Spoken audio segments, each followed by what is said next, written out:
Good day everyone, and we are the Team 5, and now we are going to present the travel log to be started by Dizon, Daet, Navarro, Pangilinan, Santos, and Catalan.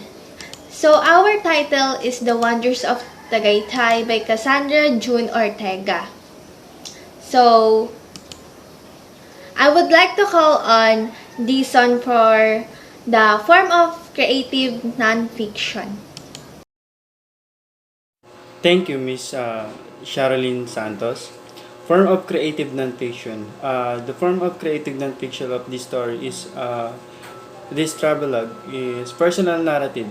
It is because it is about a woman's first experience on a field trip to Tagaytay. She narrates her story in a way of looking back to her memory, and the story is narrated in the first person, also narrating in a way of telling every moment of her experience in Tagaytay. Target audience. I believe the target audience of this story is the people who can relate to her story on what she experienced in the field trip, and to those people that already experienced it on what she experienced on in Tagaytay, or have been to the place mentioned in the story. Because but based on the story, she didn't describe the place and she didn't elaborate it on the what is going on the place and how much did the cost in that place.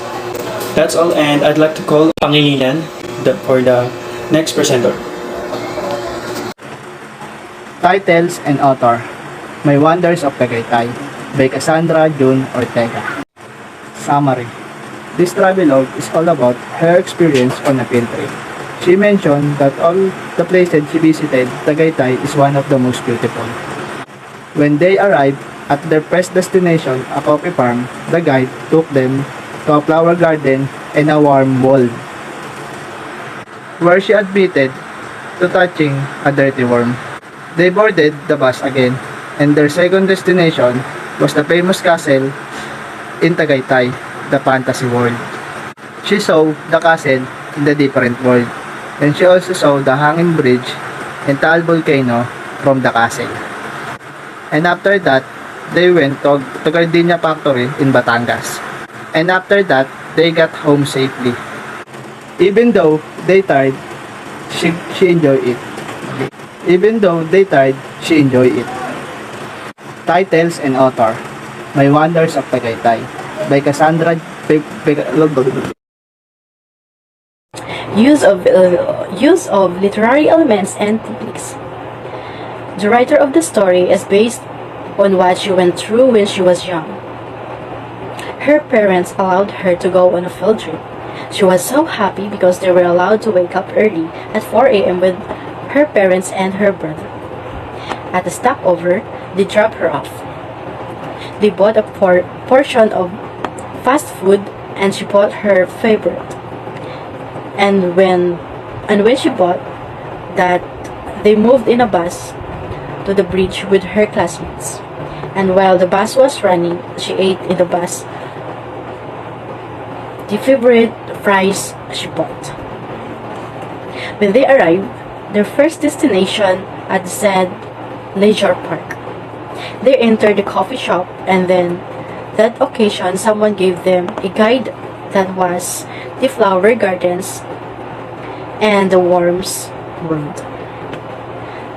There she first held the odd, and even though she was disgusted, she still held and she put it in her palm. Soon after they arrived at Butterfly Garden, they went through a wishing well. That's why she couldn't ask for it. Then after that, they boarded the bus again, went to a famous castle in Tagaytay, fantasy world. She saw a castle painted in different colors. She also saw a hanging bridge, which she said was very scary, but she said she wanted to cross it.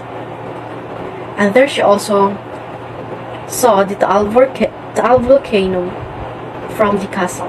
After that, they entered the gardenia factory in Batangas. She said, we all went home safe, tired but happy.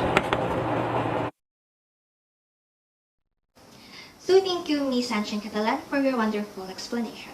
So next is the grammar and mechanics of writing. Punctuation, capitalization, and of course, this spelling. This includes nouns, pronouns, verbs, adjectives, adverbs, prepositions, conjunctions, the articles, and the interjections. Capitalization, sentence structure, and grammar. For the most part, punctuation rules follow common sense, and the rules themselves can and should be bent if necessary to help other readers get what you are trying to say. So for the mechanics of the writing, this refers to the all technical stuff in writing, the spelling, capitalization, use of numerals, and other symbols, the perspective, descriptive, and generative being used in this travelogue. And of course, the capitalization. This is neither part of the grammar nor punctuational rules and instead part of the overarching category of the mechanics. Writing mechanics refers all punctuations must be parallel. This means that when the main clause is interrupted with a comma or dash, it must be interrupted with the same punctuation marks at the beginning and of course in the end. A colon must appear at the end of the clause. Semicolons are used for the equal emphasis. So, our question, does the grammar include spelling? So, technically speaking, in linguistics and academia, spelling and punctuations are not components of grammar. When we discuss the mechanics of writing, we don't refer to grammar.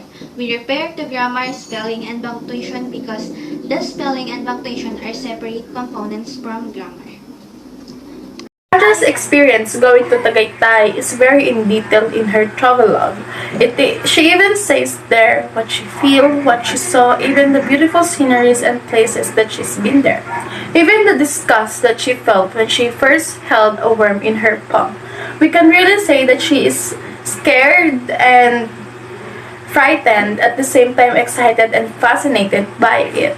But even though she has a wonderful and beautiful experience going to Tagaytay, it is not enough reason to say that Tagaytay is a beautiful place and a good place to go to. Because she is just facing to her personal experience and opinions, and there is no proof or facts and evidence that can support her statement in her travelogue.